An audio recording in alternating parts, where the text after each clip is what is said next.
Alors, l'ensemble vocal Exosphère est composé de chanteurs qui viennent de France et d'Allemagne. Ce sont tous des chanteurs professionnels. Et donc j'ai souhaité, en créant cet instrument, pouvoir se rencontrer ces deux cultures et puis d'aller explorer dans l'univers de ce son qui allait naître.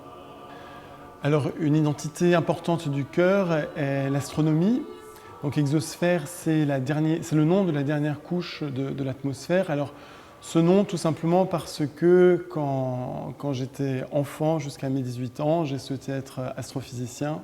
C'est-à-dire que l'astronomie m'a accompagné pendant toute ma jeunesse.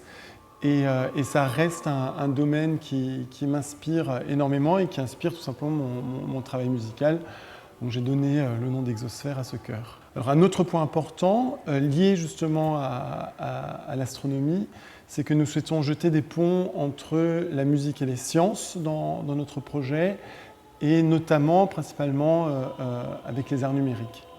Un des projets qui nous a liés aux arts numériques, c'est l'enregistrement des litanies à la Vierge Noire de Francis Poulenc à Rocamadour.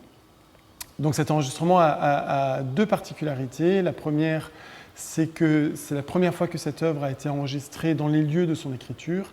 Et la deuxième, c'est que nous avons fait cet enregistrement vidéo en réalité virtuelle, c'est-à-dire que le chœur a été filmé dans la basilique Saint-Sauveur, donc de Rocamadour, et quand on regarde la vidéo, on peut observer et visiter toute la basilique. On est complètement maître de son regard. On voit les chanteurs en 3D, on me voit moi en 3D à taille normale. Et donc, on est littéralement présent dans les lieux et on entend Exosphère chanter les litanies. L'idée, c'est de proposer de nouvelles formes de concerts. Nous avons notamment aussi en 2017 donné pour la première fois un concert sous dôme numérique. Le public était invité à s'allonger au sol. Exosphère chantait tout autour du public et des images étaient projetées sous la voûte du dôme, des images en effet 3D.